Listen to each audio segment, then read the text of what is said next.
Hello guys, இன்னைக்கு நம்ம டுட்டோரியல்ல பார்க்க போறது என்னன்னு பாத்தீங்கன்னா நம்ம வந்து classes and objects in Java அப்படிங்கறத பார்க்க போறோம். நம்ம எந்த பக்கத்தை திருப்பினாலும் அதாவது Java bookல எந்த பக்கத்தை திருப்பினாலும் நம்ம classes, objects அப்படிங்கறத நம்ம பார்த்துக்கிட்டே இருப்போம். சோ அப்படிங்கிறது என்னது அப்படிங்கறத நம்ம ஒரு டீடைல்டா நம்ம இதல படிக்கலாம். கண்டிப்பா அந்த வீடியோட முடிவுல உங்களுக்கு classes-னா என்னது, object என்னன்னு கண்டிப்பா புரியும். சோ கவனமா கவனிங்க. சோ class அப்படிங்கிறது என்னது? class அப்படிங்கிறது வந்து ஒரு ப்ளூபிரிண்ட்ங்க. அதாவது இதுல வந்து methods அப்படிங்கிறது வந்து functions அப்படிமாங்க. அதாவது ஒரு behavior. இது ஒழுங்கா குழப்பம் உங்களுக்கு நான் தெளிவா சொல்றேனே, நான் சொன்னதெல்லாம் மறந்துட்டு கொஞ்சம் கம்ப்யூட்டர் மூடிட்டு கொஞ்சம் அப்படி சொல்ற ஆடியோ மட்டும் கேளுங்களேன். இப்போ உதாரணத்துக்கு ஒரு கார் எடுத்துக்கோங்க. ஒரு கார்ல வந்து என்னென்ன ப்ராப்பர்ட்டிலாம் இருக்கு. இப்போ காரோட கலர் வந்து ஒரு ப்ராப்பர்ட்டி, காரோட ஹைட் ஒரு ப்ராப்பர்ட்டி, காரோட விட்த் ஒரு ப்ராப்பர்ட்டி. ஸோ இது எல்லாமே ப்ராப்பர்ட்டி. ஓகே, ஸோ ப்ராப்பர்ட்டிஸ்க்கும் ஆக்ஷனுக்கும் ஐ மீன் பிஹேவியருக்கும் வேற ஒரு வித்தியாசம் இருக்குங்க. என்னன்னா behavior is an action. Okay, behavior அப்படின்னா ஒரு ஆக்ஷன். உதாரணத்துக்கு அதே கார் எடுத்துக்கோங்க. அந்த கார்ல பிரேக் போடுறதுங்கிறது ஒரு ஆக்ஷன். சோ அது வந்து காரோட பிஹேவியர். கார் வந்து கீர் போடுறது அப்படிங்கிறது ஒரு ஆக்ஷன். சோ அது வந்து ஒரு பிஹேவியர். சோ ப்ராப்பர்ட்டிஸ் அப்படிங்கிறது வேற, பிஹேவியர் அப்படிங்கிறது கண்டிப்பா வேறங்க. சோ பிஹேவியர் அப்படின்னா அது வந்து ஏதோ ஒண்ணு பண்ணுது அப்படின்னு அர்த்தம். அதுதான் அதோட பிஹேவியர். சோ இங்க வந்து அப்படியே இங்க வாங்க. இப்ப கோடிங்கை பொறுத்த வரைக்கும் இதுல என்ன இருக்கு அப்படின்னா ஸ்டேட்ஸ், அதாவது ப்ராப்பர்ட்டிஸ் தான் இது ஸ்டேட்ஸ்னு போட்டிருக்கேன். So properties height, width, colour மூணு இருக்கு இல்லையா, இந்த மூணுமே அதோட ப்ராப்பர்ட்டி. அதாவது இங்க ஃபீல்ட்ஸ் அப்படிம்பாங்க. ஓகேவா? ஸோ அதே மாதிரி பிஹேவியர் சொன்னேன் இல்லையா, அப்ளைங் பிரேக் பண்றது, அப்புறம் கார் ஓடுறது, அப்புறம் ரிவர்ஸ் எடுக்கிறது, இந்த மாதிரி எல்லாமே அதோட பிஹேவியர் இல்லையா. ஸோ அது எல்லாமே இங்க மெத்தட்ஸ் அப்படிம்பாங்க. ஸோ இவன் தாங்க ரொம்ப சிம்பிளா இருக்குல்ல. ஸோ ஃபீல்ட்ஸுக்கும் மெத்தட்ஸ்க்கும் உள்ள வித்தியாசம் தான். ஸோ இந்த கலர் ஹைட் அதெல்லாம் எடுத்தீங்க அப்படின்னா ஒரு காரை பொறுத்த வரைக்கும் கலர் ஹைட் அதெல்லாம் எடுத்தீங்கன்னா அது எல்லாமே ஸ்டேட்ல வரும். அதாவது ப்ராப்பர்ட்டிஸ் எல்லாமே ஸ்டேட்ஸ்ல வரும், அதாவது ஃபீல்ட்ஸ்ல வரும். அதே மாதிரி இங்க ரன், ஸ்டாப், அப்புறம் அப்ளை, பிரேக் அது எல்லாமே இங்க வந்து பிஹேவியர், அதாவது இங்க வந்து மெத்தட்ஸ்ல வரும். ஓகே, ஸோ இவன் தாங்க டிஃபரன்ஸ் இது ரெண்டும். ஸோ இப்போ என்ன பார்க்க போறோம் அப்படின்னா ஒவ்வொரு கிளாஸுக்கும் நம்ம வந்து ஆப்ஜெக்ட் கிரியேட் பண்ணணும். எதுக்கு அப்படின்னா இப்போ இந்த கிளாஸ் இருக்கு, இந்த கிளாஸோட நேம் வந்து ஆப்ஜெக்ட் பைக்குங்க. ஸோ இந்த பைக்குக்குள்ள என்னென்ன இருக்குன்னு பார்த்துக்கிட்டீங்கன்னா இங்க ஒரு 3 ஃபீல்டு இருக்கு. இங்க குழப்பிக்காதீங்க, இதை நான் ரிமூவ் பண்ணிக்கிறேன் உங்களுக்கு. ஓகே, இங்க 3 ஃபீல்ட்ஸ் இருக்கு, இங்க 2 மெத்தட்ஸ் இருக்கு. ஓகேவா? சோ இது எல்லாத்தையுமே நான் வெளிய இருந்து ஆக்சஸ் பண்ணணும், வேற ஏதோ ஒரு கிளாஸ்ல இருந்து. இப்போ உதாரணத்துக்கு உதாரணத்துக்கு இந்த பர்టిక్యులர் கிளாஸ், இந்த கிளாஸ் வந்து இதோட கிளாஸ் நேம் வந்து கிளாसेस அண்ட் ஆப்ஜெக்ட்ஸ். சோ இந்த கிளாஸுக்குள்ள இருந்து நான் இந்த கிளாஸுக்குள்ள உள்ள ஃபீல்ட்ஸ் ஐக்கன் அதோட மெத்தட்ஸ் அதெல்லாம் ஆக்சஸ் பண்ணணும் அப்படின்னு நீங்க நினைச்சீங்க அப்படின்னா அதுக்கு முதல் விஷயம் என்னன்னா இந்த பர்టిక్యులர் गाय, அதாவது இங்க உள்ளது எல்லாம் இருக்குல்ல, இது எல்லாத்தையுமே இந்த கிளாஸ்காரன் வந்து ஷேர் பண்ணிக்கணுங்க. ஷேர் பண்ணா மட்டும் தான் ஆக்சஸ் பண்ணுங்க. ஏன்னா இவன் தானே நம்மளுக்கு ஓனர். சோ இந்த பர்టిక్యులர் गाय வந்து நம்மளுக்கு அலோ பண்ணா, வேற கிளாஸ் வந்து பண்றதுக்கு அலோ பண்ணா மட்டும் தான் நம்ம ஆக்சஸ் பண்ண முடியும். அதுக்கு பேர் தான் இங்க மாடிஃபயர்ஸ், ஆக்சஸ் மாடிஃபயர்ஸ் அப்படின்னு சொல்லுவாங்க. சோ அதுல வந்து 4 வகை இருக்கு. முதல் வந்து பப்ளிக், அதுக்கப்புறம் பிரைவேட், அதுக்கப்புறம் ப்ரொடெக்டட், அதுக்கப்புறம் டிஃபால்ட். மொத்தம் 4 இருக்குங்க. சோ என்னது ஒவ்வொன்றும் என்னென்ன அப்படிங்கிறது இப்போ நம்ம பார்க்கலாம். முதல்ல வந்து நம்ம பப்ளிக்கை பார்க்கலாம். சோ பப்ளிக் அப்படின்னு சொல்லி இந்த பைக்குக்காரன் வந்து பப்ளிக், அதாவது இந்த கிளாஸ்காரன் பைக்குன்னு சொல்றதுனால பைக் நினைச்சாங்க, இது ஒரு கிளாஸ் தாங்க, ஒண்ணும் இல்ல. சோ இந்த கிளாஸ் வந்து அதோட ஃபீல்ட வந்து ஒரு ஃபீல்ட் வந்து நம்ம பப்ளிக் அப்படின்னு சொல்லி போட்டிருக்கேன் அப்படின்னா இந்த ஃபீல்ட எவனாலும் ஆக்சஸ் பண்ணிக்கலாம்.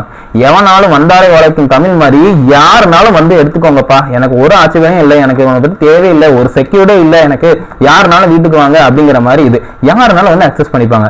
இது ப்ரொடெக்டட் அப்படின்னு பாத்தீங்கன்னாலும் கிட்டத்தட்ட ப்ரொடெக்ட், அதாவது இந்த ஆக்சஸ் மாடிஃபயர்ஸ் வந்து ஃபீல்ட்ஸுக்கும் பொருந்தும், மெத்தட்ஸ்க்கும் பொருந்தும், குழப்பிக்காதீங்க, ரெண்டுக்குமே பொருந்தும். ஸோ இப்போ வந்து மெத்தட் வந்து பப்ளிக் அப்படின்னா இந்த இப்ப பாத்தீங்கன்னா ஸ்டாப்ங்கிற மெத்தட் வந்து பப்ளிக். சோ அதுக்கு என்ன அர்த்தம் அப்படின்னா இந்த ஸ்டாப்ங்கிற மெத்தட் யாராலும் ஆக்சஸ் பண்ணிக்கலாம். ஓகே, தொடர்ந்து வீட்டுல போங்க நான் இந்த மாதிரி சொல்லிக்கலாம். சோ இந்த மாதிரி யாருனாலும் ஆக்சஸ் பண்ணிக்கலாம். சோ ப்ரொடெக்டட் அப்படின்னு சொல்லி நான் போடுறேன். முதல்ல நான் பப்ளிக் பேஜ் சொல்லிட்டேன். அடுத்து வந்து ப்ரொடெக்டடும் கிட்டத்தட்ட பப்ளிக் மாதிரி தாங்க. அப்ப நீங்க என்கிட்ட கேட்கலாம், என்னடா அப்ப ரெண்டுக்கும் என்ன வித்தியாசம், ரெண்டும் ஒரே மாதிரி தானே சொல்றாரு அப்படின்னு கேட்கலாம். அது என்ன டிஃபரன்ஸ் அப்படின்னு பாத்தீங்கன்னா ஜாவால எல்லா கிளாஸுமே பேக்கேஜ் அப்படிங்கறதாங்க இருக்கும். உதாரணத்துக்கு இந்த ப்ரோக்ராமே பாருங்களேன், இங்க பாருங்க ஃப்ரெண்ட்லி ஜர்னி அப்படிங்கிற ஒரு பேக்கேஜ் கீழே தாங்க இருக்கு. ஃப்ரெண்ட்லி ஜர்னி கீழே எத்தனை கிளாஸ் இருக்கு, இங்க ஒரு கிளாஸ் இருக்கு, இங்க ஒரு கிளாஸ் இருக்கு அப்படின்னா நீங்க நினைச்சா ரொம்ப தப்புங்க. ஃப்ரெண்ட்லி ஜர்னிங்கிற பேக்கேஜ் இந்த இருக்கு, அது கீழே எவ்வளவு பேக்கேஜ் இருக்குன்னு பாருங்க. இவ்வளவு கிளாஸ் இருக்குங்க. ஸோ ஒரு பேக்கேஜ் கீழே நிறைய கிளாஸ் இருக்கு அப்படிதானா. ஸோ இந்த ப்ரொடெக்டட் அப்படிங்கிறது என்ன பண்ணும் அப்படின்னா இந்த கிளாஸுக்குள்ள, அதாவது இந்த பேக்கேஜ், இந்த ஃப்ரெண்ட்லி ஜர்னி அப்படிங்கிற உள்ள பேக்கேஜுக்கு உள்ள எல்லா கிளாஸுக்குமே ஆக்சஸை கொடுத்துருங்க. ஒரு பிரச்சனையும் கிடையாது. இந்த பேக்கேஜுக்குள்ள வர்ற எல்லாத்துக்குமே ஆக்சஸை கொடுத்துரும். அதே மாதிரி வேற பேக்கேஜ், இங்க வந்து ஒரே ஒரு பேக்கேஜ் தான் வச்சிருக்கேன், ஃப்ரெண்ட்லி ஜர்னி அப்படின்னு ஒரே ஒரு பேக்கேஜ் தான் வச்சிருக்கேன். இன்கேஸ் இதுல வந்து இங்க நான் இன்னொரு பேக்கேஜ் கிரியேட் பண்ணி வச்சிருந்தேன், இப்போ வந்து வேற ஏதாவது ஒரு பேக்கேஜ் கிரியேட் பண்ணி வச்சிருக்கேன், இதுல 2 பேக்கேஜ் வச்சிருக்கேன்னு வைங்க. அப்ப இதுக்கு வந்து 2 பேக்கேஜ் இருக்கு. சோ வேற பேக்கேஜ்ல அங்கேயும் நிறைய கிளாஸ் இருக்கும், அப்படிதானா? இங்க ஒரு பேக்கேஜ்ல இங்க நிறைய கிளாஸ் இருக்கு. இதே மாதிரி இன்னொன்னு கிரியேட் பண்ணா அங்கேயும் ஒரு நிறைய பேக்கேஜஸ்லாம் நிறைய கிளாஸஸ்லாம் இருக்கும் இல்லையா? சோ அந்த கிளாஸஸ்க்கும் இந்த ஆளு, அதாவது நம்ம ப்ரொடெக்டடும் கொடுத்தா அவங்களும் இந்த ரன்னை யூஸ் பண்ணிக்கிடலாம். அப்ப யாரு தாங்க யூஸ் பண்ண முடியாது? அவங்களும் பப்ளிக் மாதிரி தான் எல்லாரும் யூஸ் பண்ண விடுறீங்க, அப்ப எதுக்கு அதை ப்ரொடெக்டட்னு சொல்றீங்க அப்படின்னு கேட்கலாம். இதுல யார் யூஸ் பண்ண முடியாதுன்னு பாத்தீங்கன்னா வேற பேக்கேஜ்ல இருக்காங்க இல்லையா? அதாவது ஃப்ரெண்ட்லி ஜர்னியை பொறுத்த வரைக்கும் எந்த பிரச்சனையும் இல்லை, இந்த பேக்கேஜ்ல உள்ளவங்க வந்து எந்த பிரச்சனையும் இல்லை.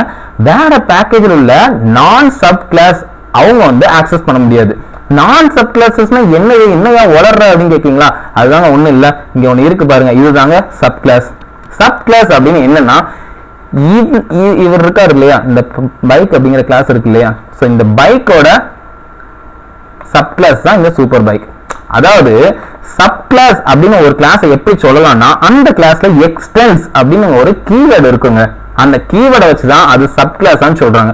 இந்த எக்ஸ்டெண்ட் அப்படிங்கிற ஒரு கீவேர்டுக்கு அப்புறம் வர்றது வந்து சூப்பர் கிளாஸ், அதாவது இந்த சூப்பர் பைக்கோட சூப்பர் கிளாஸ். இந்த எக்ஸ்டென்ஸ் அப்படிங்கிற வேர்டுக்கு இங்கிட்ட வர்றது வந்து சப் கிளாஸ். புரியுதா? தெளிவா சொல்றேன். எக்ஸ்டென்ஸ் அப்படிங்கிற ஒரு கீவேர்டு வந்தாலே அது ஒரு சப் கிளாஸ். அது எதனோட சப் கிளாஸ் அப்படிங்கிறது எக்ஸ்டென்ஸ் அப்படிங்கிற கீவேர்டுக்கு அடுத்துள்ள வேர்ட்ல இருக்கும். சோ இந்த என்னது, இது ஒரு கிளாஸ், அதாவது பைக் கிளாஸ். சோ இந்த பைக் கிளாஸோட சப் கிளாஸ் தான் super class, super bike. So இந்த மாதிரி சப் கிளாஸ் வந்து வேற பேக்கேஜ்ல இருந்தா மட்டும்தான் இந்த ரன்னை ஆக்சஸ் பண்ண முடியும். ஏன்னா இது வந்து ப்ரொடெக்டட். இதே இது இப்படி சப் கிளாஸ் இல்ல, நார்மலா இப்படி ஒரு கிளாஸ் பா, ஆனா வேற பேக்கேஜ்ல இருக்கு, இப்படி ஒரு கிளாஸ் வந்து வேற பேக்கேஜ்ல இருக்கு, சப் கிளாஸ் இல்ல வேற பேக்கேஜ்ல இருக்கு, அப்படின்னா கண்டிப்பா ஆக்சஸ் பண்ண முடியாது. சோ வேற பேக்கேஜ் உள்ள கிளாஸ் வந்து கண்டிப்பா இது ஆக்சஸ் பண்ண முடியாது. அதுதான் இதோட இது. இன்கேஸ் வேற பேக்கேஜ்ல உள்ளது, அதாவது இந்த ஃப்ரெண்ட்லி ஜர்னியை தவிர்த்து வேற பேக்கேஜ்ல உள்ளவங்க வந்து இதை ஆக்சஸ் பண்ணணும் அப்படின்னா அவங்க வந்து இவங்களோட சப் கிளாஸா இருக்கணும். அதாவது இந்த ப்ரொடெக்டர் யார் போட்டிருக்கா, பைக், அவங்களோட சப் கிளாஸா இருக்கணும். இப்படி இருக்கணும். எக்ஸ்டென்ஸ் பைக்குன்னு போட்டா மட்டும்தான் அவங்க வந்து இதை ஆக்சஸ் பண்ணிக்க முடியும். மற்றபடி வேற யாரும் ஆக்சஸ் பண்ணிக்க, அதாவது வேற எந்த கிளாஸும் ஆக்சஸ் பண்ணிக்க முடியாது. புரியுதாங்க? சோ ப்ரொடெக்டர்ங்கிறது இவ்வளவு தாங்க. பப்ளிக்கும் ப்ரொடெக்டர். பப்ளிக் அப்படின்னா இந்த இது இல்லாமலே வேற கிளாஸ்ல இருந்தா, அதாவது வேற பேக்கேஜ்ல இருந்தாலும் இப்படி சாதாரண கிளாஸ் கூட ஆக்சஸ் பண்ணிக்கலாம். அதான் பப்ளிக். ப்ரொடெக்டர்னா இப்படி இருந்தா மட்டும்தான் ஆக்சஸ் பண்ண முடியும், நார்மல் கிளாஸ் ஆக்சஸ் பண்ண முடியாது. இதுதாங்க அந்த பப்ளிக்கும் ப்ரொடெக்டருக்குள்ள டிஃபரன்ஸ். ஸோ இவ்வளவு நாள் இந்த பப்ளிக் ப்ரொடெக்டர் இதெல்லாம் நீங்க பாத்தீங்கன்னா அப்படி குழம்பிட்டே இருந்திருப்பீங்க. ஸோ இப்போ உங்களுக்கு ஒரு கிளியர் ஐடியா கிடைச்சிருக்கும் அப்படின்னு நம்புறேன். ஸோ இதுக்கப்புறம் என்ன அப்படின்னா, 1-2 சொல்லியிருக்கேன். ஆஹா இதுவே தலைவலிக்கு 1-2 என்னத்தை பார்க்குறது அப்படின்னு நினைக்காதீங்க. ரொம்ப சிம்பிள்ங்க. ஒன்று வந்து டிஃபால்ட் அப்படிம்பாங்க. டிஃபால்ட் அப்படிங்கிறது வந்து ப்ரொடெக்டர். இதுல பேர் தான் ப்ரொடெக்டட், ஆனா ப்ரொடெக்டரே கிடையாதுங்க. ப்ரொடெக்டரா இருக்கிறது தான் டிஃபால்ட். ஸோ டிஃபால்ட் அப்படிங்கிறது வந்து என்ன பண்ணும் அப்படின்னா, அது கண்டிப்பா அடுத்ததுக்கு அலோவே பண்ணாது, வேற எந்த பேக்கேஜையும் அலோவே பண்ணாது. அதுக்குள்ள பேக்கேஜா ஓகே ஃபைன், இந்த பேக்கேஜா இப்போ ஃப்ரெண்ட்லி ஜர்னி அப்படின்னு ஒரு பேக்கேஜ் எடுத்துட்டீங்கன்னு வைங்களேன், அந்த பேக்கேஜில் உள்ளது எல்லாமே அலோவ் பண்ணிருங்க. பட் வேற பேக்கேஜில் உள்ளது எதையுமே அது அலோவ் பண்ண, அதுதான் டிஃபால்ட். ஸோ ஒரே பேக்கேஜில் இருந்தால் மட்டும்தான். இன்கேஸ் நான் அதை வந்து போட்டே காமிச்சிருந்தேன் உங்களுக்கு. இப்போ டிஃபால்ட் வாய்ட் ரன் அப்படின்னு இருந்துச்சுன்னா, ஐயோ சாரி, டிஃபால்ட் அப்படிங்கிறது நம்ம போடவே தேவையில்ல. ஒண்ணுமே போடலை அப்படின்னா நம்ம டிஃபால்ட். ஸோ இப்படி வந்து இப்படி இருக்கு அப்படின்னா என்ன அர்த்தம் அப்படின்னா, இந்த பேக்கேஜ் ஃப்ரெண்ட்லி ஜர்னிக்கு கீழே உள்ளது, அதாவது இவ்வளவு கிளாஸ் இருக்கு இல்லையா, இவ்வளவு கிளாஸ் அவங்க சூப்பர் சப் கிளாஸா இருந்தாலும் சரி, இல்ல சப் கிளாஸ் இல்லைனாலும் சரி, இந்த ரன் அப்படிங்கிறவரை ஆக்சஸ் பண்ணிக்கலாம். ஆனா வேற பேக்கேஜ்காரன் வந்து பாருன்னு விட்டுறாரு நம்ம ஆளு. ஓகே, ஸோ அவ்வளவுதான் இந்த டிஃபால்ட்டுக்குள்ளது. ஸோ நம்ம 3 பார்த்துட்டோம். ஒன்னு வந்து பப்ளிக், அது திறந்து இல்லை நாய் போற மாதிரி யாருனாலும் பூந்துக்கலாம். ரெண்டாவது வந்து ப்ரொடெக்டர், அதுக்கும் இதுக்கும் அது பப்ளிக்கும் ப்ரொடெக்டர் ஒரே டிஃபரன்ஸ் என்னன்னா, மற்ற பேக்கேஜ் உள்ளவங்க வந்து சப்கிளாஸா இருந்தா மட்டும்தான் ப்ரொடெக்டர் வந்து அலோவ் பண்ணும், சப்கிளாஸா இல்லைன்னா அலோவ் பண்ணாது. அவ்வளவுதான். இதையும் பார்த்துட்டோம். டிஃபால்ட் வந்து எதுவுமே இல்லைன்னா அது வந்து டிஃபால்ட். டிஃபால்ட்ங்கிறது என்னன்னா, இந்த பர்டிகுலர் பேக்கேஜுக்கு கீழே உள்ள கிளாஸ் மட்டும், அது சப்கிளாஸா இருந்தாலும் சரி சப்கிளாஸ் இல்லைனாலும் சரி, கண்டிப்பா ஆக்சஸ் பண்ண விடும். ஆனா ஒரு பேக்கேஜ் கீழே இருக்கும். எந்த பேக்கேஜ்ல எது இருக்கோ இதோட பேக்கேஜ், அதாவது பைக் எந்த பேக்கேஜ்ல இருக்கோ அந்த பேக்கேஜ் கீழே உள்ள எல்லாரும், பைக்குங்கிற ஃப்ரெண்ட்லி ஜர்னில இருக்கிறனால ஃப்ரெண்ட்லி ஜர்னி கீழே உள்ள பேக்கேஜ் எல்லாம் பாத்துக்கலாம். ஸோ 3 முடிஞ்சது. ஒன்று வந்து முக்கியமானது என்னன்னா பிரைவேட்டுங்க. இதுதான் ஒரிஜினல் பிரைவேட். என்னன்னு பாத்தீங்கன்னா பிரைவேட் காரன் என்ன பண்ணுவான், இந்த எல்லோ மார்க் இருக்கு இல்லையா, இந்த எல்லோ மார்க்குள்ள உள்ளவங்க மட்டும்தான் அந்த பிரைவேட் ஆக்சஸ் பண்ணி. உதாரணத்துக்கு இந்த ரன் வந்து நான் பிரைவேட்னு சொல்லி போடுறேன்னு வைங்களேன். ஓகே, பிரைவேட்னு சொல்லி போடுறேன். இங்க பாருங்க ஒரு எரர் காட்டுது. அது எதுக்கு தெரியுமா, இங்க நம்ம இதை ஆக்சஸ் பண்ணி வச்சிருக்கோம். அதனாலதான் இந்த பிரைவேட்னு போட்டா இந்த கிளாஸ், அதாவது ரன் அப்படிங்கிற மெத்தட் வந்து எந்த கிளாஸ்ல இருக்கோ அந்த கிளாஸை தவிர வேற யாராலையும் ஆக்சஸ் பண்ண முடியும். அதாவது இந்த எல்லோ மார்க் இருக்குல்ல, இதுக்குள்ள உள்ளவங்க மட்டும்தான் ஆக்சஸ் பண்ண முடியும். இதுக்கு ஒரு ஸ்டெப் வெளியே போனாலும் சோலி முடிஞ்சது. ஒரே ப்ரோக்ராம் இருந்தாலும் வெளியே தாங்க அது. அதுதான் பிரைவேட், அதுதான் ஹைலி செக்யூர்ட். அதனால நிறைய வேரியபிள் வந்து நம்மளுக்கு பிரைவேட்ல போடுவாங்க. ஸோ உங்களுக்கு ஆக்சஸ் மாடிஃபையர்ஸ் பத்தி பக்காவா ஒரு ஐடியா கிடைச்சுன்னு நினைக்கிறேன். ஆனா நம்ம வந்து பார்க்க போற டுட்டோரியல் வந்து அதை பத்தியே கிடையாதுங்க. ஆக்சுவலா நம்ம டுட்டோரியல் வந்து கிளாஸும் ஆப்ஜெக்டையும் பத்தி. ஸோ அதுக்கு நம்ம வருவோம். ஸோ இங்க பிரைவேட்னு போட்டனால இங்க நான் ரன்னை இந்த எல்லோ மார்க் வெளியே ஆக்சஸ் பண்ண முடியும்னு சொன்னேன் இல்லையா. ஆனா இங்க பாருங்க, இங்க நான் ரன் ஆக்சஸ் பண்ணியிருக்கேன். அதனாலதான் இங்க எரர் காட்டுது. உனக்கு தகுதியே கிடையாது ஆக்சஸ் பண்ண அப்படின்னு சொல்லி சொல்லுது. ஸோ இங்க ஆக்சஸ் பண்ணணும், இந்த இது எனக்கு வேணும் அப்படின்னு என்ன பண்ணா, நம்மளால இதை கொஞ்சம் லூஸ்ல விடணும். கொஞ்சம் எனக்கு ஆக்சஸ் பண்ணிக்கலாம் அப்படின்னா ப்ரொடெக்டர்ல விட்டா கொஞ்சம் லூஸ்ல இருக்கும். அப்படி இல்லை ஒண்ணுமே டிஃபால்ட்ல விட்டா கூட எனக்கு யூஸ் பண்ணிக்கலாம். பாத்தீங்களா எரர் போயிட்டு. அது ஏன்னா நான் டிஃபால்ட் என்ன சொல்லியிருக்கேன், டிஃபால்ட்னா இந்த பேக்கேஜுக்குள்ள கீழே, அதாவது இந்த ரன் எந்த பேக்கேஜ்ல இருக்கோ அது கீழே உள்ள எல்லா கிளாஸும் ஆக்சஸ் பண்ணிக்கலாம். ஸோ அந்த மாதிரி தான் இதுவும் அது கீழே தான் வருது, அதனால ஆக்சஸ் பண்ணிக்கலாம். ஸோ இவ்வளவு தாங்க. ஸோ ஆப்ஜெக்ட் எதுக்கு கிரியேட் பண்றோம்னா, இந்த ஆப்ஜெக்ட் எந்த கிளாஸுக்கு ஆப்ஜெக்ட், இந்த பைக்ங்கிற கிளாஸ்க்கு ஆப்ஜெக்ட் கிரியேட் பண்ணா இந்த ஆப்ஜெக்ட் யூஸ் பண்ணி இந்த பைக்குக்குள்ள இந்த பைக் கிளாஸ் உள்ள எல்லாருமே நம்ம ஆக்சஸ் பண்ணிக்கலாம். எப்போ இவங்க பெர்மிஷன் கொடுத்தா.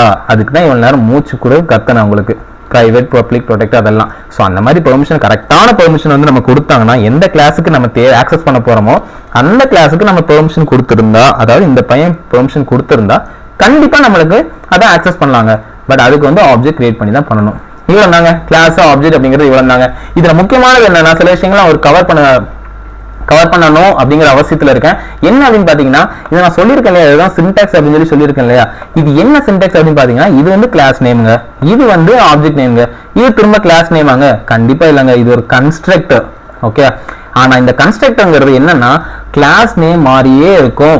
குரூப்ல டூப் அப்படிங்கிற மாதிரி அப்படியே இருக்கும். ஆனா நம்ம கண்டுபிடிக்க முடியும். எப்படி நம்ம கன்ஸ்ட்ரக்டரை கண்டுபிடிக்கலாம் அப்படின்னு பாத்தீங்கன்னா, கன்ஸ்ட்ரக்டர் வந்து ஒரு கன்ஸ்ட்ரக்டர் வந்து கிளாஸ் நேமோட சேம் நேம் வச்சுக்கும். அதாவது இதுதாங்க கன்ஸ்ட்ரக்டர். ஓகே, ஒரு கன்ஸ்ட்ரக்டர் பொறுத்த வரைக்கும் முதல்ல கிளாஸ் நேம் என்ன நேம்ல இருக்கு இது கூட மாறக்கூடாது. இது வந்து கேஸ் சென்சிட்டிவ்ங்க. ஜாவா வந்து கேஸ் சென்சிட்டிவ். இப்படி போடுற பைக்கை வேற மாதிரி எடுத்துக்கும், இப்படி போடுற பைக்கை வேற மாதிரி கண்டிப்பா எடுத்துக்கும். இது ரெண்டும் வேற வேற, மறந்துடாங்க. ஜாவா வந்து கேஸ் சென்சிட்டிவ். ஸோ நம்ம கேப்ஸ் இதெல்லாம் கரெக்டாக பார்த்து அடிக்கணும். ஸோ ஓகே, இப்போ கிளாஸ் நேம் வந்து பைக்னா அதே நேம்ல இருந்தாதான் அது வந்து இந்த கிளாஸோட கன்ஸ்ட்ரக்டர். ஓகே, ஸோ இந்த இடத்துல நியூன்னு சொல்லி கூப்பிடுறோம் இல்லையா, நியூ பைக்னு சொல்லி கூப்பிடுறோம் இல்லையா. ஸோ இந்த இடத்துல என்ன வருதுன்னா, இந்த கன்ஸ்ட்ரக்டரை கூப்பிடுது. ஸோ எவ்வளவு நேரம் நீங்க இதை போடவே இல்லையா, சும்மா அவனுக்கிட்ட டபுகடின்னு கன்ஸ்ட்ரக்டர்ன்றீங்களா என்ன அப்படின்னு கேட்டீங்கன்னா, ஒரு கிளாஸ் கிரியேட் பண்ணும்போது ஆட்டோமேட்டிக்கா டிஃபால்ட்டா கன்ஸ்ட்ரக்டர் இருக்கும். எப்படி இருக்கும், இப்படி இருக்கும். ஓகே, இப்படிதாங்க இருக்கும். இது டிஃபால்ட்டா இருக்குங்க. நம்ம கண்ணுக்கு தெரியறதுனால கண்டிப்பா ஒரு கிளாஸ் கிரியேட் பண்ணும்போது கண்டிப்பா நம்மளுக்கு கன்ஸ்ட்ரக்டர் அது டிஃபால்ட்டா இப்படிதான் இருக்கும். இன்கேஸ் உங்களுக்கு கன்ஸ்ட்ரக்டரை மாத்தணும் அப்படின்னு நீங்க நினைச்சீங்கன்னா, இந்த கன்ஸ்ட்ரக்டர் இப்படி எழுதி அதை ஓவர் ரைட் பண்ணிக்கலாம். ஓவர் ரைட் அப்படின்னா அது வந்து வேற மாதிரி மாத்திக்கிடலாம். ஓகே, இப்போ உதாரணத்துக்கு இதுக்குள்ள சில விஷயங்கள் நடக்கணும் அப்படின்னு நினைக்கிறேன், இதுக்குள்ள கொஞ்சம் கோடெல்லாம் எழுதலாம், நீங்க எழுதிக்கலாம், எழுத மாத்திக்கலாம். இன்கேஸ் எழுத தேவையில்லை அப்படின்னா கன்ஸ்ட்ரக்டர் நீங்க போடணும்னு அவசியமே இல்லைங்க, அது தானாவே இருக்கும். ஆனா கண்டிப்பா ஒரு கிளாஸை பொறுத்த வரைக்கும் கன்ஸ்ட்ரக்டர் இருக்கும். இவ்வளவு ஏங்க, இந்த பையனுக்கே ஒரு கன்ஸ்ட்ரக்டர் இங்கே தாங்க இருக்கும். புரியுதா? ஸோ இந்த இதுல இருந்து இதுக்குள்ள கண்டிப்பா இதுக்குள்ள கன்ஸ்ட்ரக்டர் இருக்கும். ஸோ கன்ஸ்ட்ரக்டர் அப்படிங்கிறது கிளாஸ் நேம் மாதிரியே இருக்கணும். முக்கியமான கண்டிஷன் என்னன்னா, கன்ஸ்ட்ரக்டருக்கு ரிட்டர்ன் டைப் கிடையவே கிடையாதுங்க. கன்ஸ்ட்ரக்டர் நீங்க வந்து ஓவர் ரைட் பண்றீங்கன்னா கண்டிப்பா ரிட்டர்ன் டைப் போட்டுறாதீங்க, அது வந்து தப்பு. அது அப்போ கன்ஸ்ட்ரக்டராகவே கருதப்படாது. புரியுதா? ஸோ அதுக்கு வந்து நம்ம என்னைக்குமே கன்ஸ்ட்ரக்டர் வந்து ரிட்டர்ன் டைப் போடவே கூடாது. ஸோ அவ்வளோ தான் கன்ஸ்ட்ரக்டர். ஸோ கன்ஸ்ட்ரக்டர்னா என்னன்னு நம்ம பார்த்துட்டோம், ஆக்சஸ் மாடிஃபையர்ஸ் என்னன்னு சொல்லி பார்த்துட்டோம், கிளாஸ்னா என்னன்னு சொல்லி பார்த்துட்டோம், அப்புறம் ஆப்ஜெக்ட்னா என்னன்னு சொல்லி பார்த்துட்டோம், ஆப்ஜெக்ட் எதுக்கு கிரியேட் பண்றதுன்னு பார்த்துட்டோம், கிளாஸுக்கு ஆப்ஜெக்ட் என்ன வித்தியாசம் சொல்லி பார்த்துட்டோம், முக்கியமா சப் கிளாஸ்னா என்னன்னு சொல்லி பார்த்துட்டோம். ஆனால் சப் கிளாஸ் பத்தி நான் டீட்டெயிலாக சொல்லலைங்க, சொல்றேன் பாருங்க. என்னன்னா சப் கிளாஸ் அப்படிங்கிறது என்னன்னா, இப்போ சூப்பர் கிளாஸ் எக்ஸ்டென்ஸ் பைக் அப்படின்னா, இந்த பைக் அப்படிங்கிற ஒரு கிளாஸ் இருக்கு இல்லையா, அது இந்த கிளாஸ் இருக்கு இல்லையா, இந்த கிளாஸ்ல உள்ள எல்லாமே இதுக்கும் பொருந்தும். இது போக இதுல ஏதாவது ஆட் பண்ணா ஆட் பண்ணிக்கலாம். புரியுதா? இப்போ சூப்பர் பைக்னா என்னது, பைக்ல பேசிக்கலா உள்ளது எல்லாமே இருக்கும். ஒரு ஹைட் இருக்கும், விட்த் இருக்கும், கலர் இருக்கும். கண்டிப்பா சூப்பர் பைக்னா பறக்க போறது இல்ல, அது ரன் ஆக போகுது. கண்டிப்பா ஸ்டாப் பண்ணி தான் இல்லைன்னா 4 பேர் செத்து போயிடும். மிஸ்டர் பீன் பிரேக் எல்லாம் ஓட்டின மாதிரி ஆகி போயிடும். ஸோ அதனால கண்டிப்பா இந்த ஃபங்க்ஷன்ஸ்லாம் பேசிக் ஃபங்க்ஷன்ஸ் கண்டிப்பா இந்த சூப்பர் பைக்னாலும் இல்ல என்ன பைக்னாலும் கண்டிப்பா இருக்கும். அதனால தான் பைக்குங்கிறத நம்ம காமனா வச்சுட்டு இதை வந்து எக்ஸ்டெண்ட் பண்ணியிருக்கோம். பட் சூப்பர் பைக்கு இதோட அட்வான்டேஜா கண்டிப்பா ஏதாவது இருக்குங்க. அதனால நம்ம சூப்பர் பைக் சொல்றோம். ஸோ அந்த அட்வான்டேஜ்ல இங்க எழுதிக்கணும். புரியுதா? ஸோ இங்க வந்து என்ன வரும், எக்ஸ்ட்ரா மெத்தட் வரும். இந்த மாதிரி ரன் இப்போ ஸ்டாப், நீங்க சூப்பர் பைக்னா என்ன பண்றது, டாப் ஸ்பீடுன்னு ஒன்று வைக்கலாம். ஏன்னா டாப் ஸ்பீடு போகும்.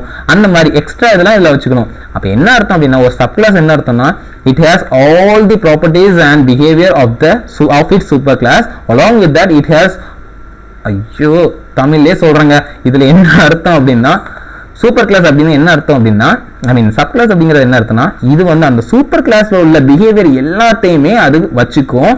அது போக எக்ஸ்ட்ரா ஆனது இதுல எழுதிக்கிறலாம் அப்படிங்கிறது அந்த சப் கிளாஸோட அர்த்தம். ஸோ இது எதுக்கு இந்த மாதிரி ஒரு டைப் ஜாவால வச்சிருக்காங்க அப்படின்னா, நம்ம சூப்பர் பைக்லையும் கண்டிப்பா ஹைட்டு விட்டுலாம் இருக்கும். ஸோ அதையும் இதில் போட்டு எழுதணும்ல, ஹைட்டு விட்டு அப்படின்னு எழுதணும்ல. ஸோ இது தேவையில்லை, திரும்ப எழுதணும் தேவையில்லை. இங்கே உள்ளது அப்படியே நம்ம போட்டுக்கலாம்ல. அதனால தான் இது வந்து இந்த சூப்பர் பைக்குங்கிறது இது மாதிரி தான், இது கூட சேர்ந்து கொஞ்சம் இருக்கு அப்படின்னு சொல்லி நம்ம இதில் எழுத போறோம். அதுதான் இந்த இடத்துல நம்ம எழுதுவோம். ஓகே, ஸோ இதுதாங்க சப் கிளாஸோட கான்செப்ட். சப் கிளாஸ் அப்படின்னா சூப்பர் கிளாஸ்ல இருந்து ப்ராப்பர்ட்டிஸ், அதாவது ஃபீல்ட்ஸ், மெத்தட்ஸ்லாம் இன்ஹெரிட் பண்ணிக்கிறோம். அதுதான் அந்த சப் கிளாஸ்னு சொல்லுவாங்க. ஸோ அவ்வளோதாங்க, நம்ம எல்லாத்தையும் பார்த்துட்டோம். ஸோ ரொம்ப டீட்டெயிலாக சொல்லியிருக்கேன்னு நினைக்கிறேன். ரொம்ப நேரம் வீடியோ போயிடுச்சு, இருந்தாலும் பரவாயில்ல, உங்களுக்கு தெளிவாக புரிஞ்சிருக்கும் அப்படின்னு நினைக்கிறேன். ஸோ என்ன நம்ம கோடை பார்த்தீங்கன்னா ஒன்றுமே இல்லை, எல்லாமே ஓரளவே சொல்லியிருக்கேன். ஸோ ஆப்ஜெக்ட்னா என்னது, ஆப்ஜெக்ட் எது கிரியேட் பண்றோம், கிளாஸ்னா என்னது, எல்லாமே சொல்லியிருக்கேன். ஸோ கண்டிப்பா இந்த வீடியோ உங்களுக்கு புரியும் அப்படின்னு நினைக்கிறேன். இவ்வளவு பேசியும் இந்த வீடியோ உங்களுக்கு புரியல அப்படின்னா கவலையப்படாதீங்க, கண்டிப்பா கமெண்ட் பண்ணுங்க. நான் உங்களுக்கு இதோட பெட்டரா போடுவோம். அப்படி இல்லை உங்களுக்கு பர்சனலா உங்களுக்கு மெயிலே அனுப்பி இது என்னன்னு சொல்லுவேன், இல்லை கால் பண்ணி கூட உங்களுக்கு பேசி உங்களுக்கு அதோட டவுட்டை நான் கிளியர் பண்ணிக்கிறேன். ஸோ ஹெசிடேட் பண்ணாதீங்க, என்னடா இவ்வளவு பெரிய வீடியோ பார்த்துமே நமக்கு புரியல அப்படின்னு சொல்லி அதிர்ந்துறாதீங்க. அது ஒரு பிரச்சனையே கிடையாதுங்க. கண்டிப்பா பழக சித்திரம் கைப்பழக்கம். ஸோ கண்டிப்பா இந்த வீடியோ வந்து சப்ஸ்கிரைப் பண்ணுங்க.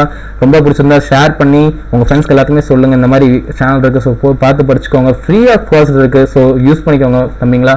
ஸோ தேங்க்யூ ஃபார் வாட்சிங் திஸ் வீடியோ. Thank you guys.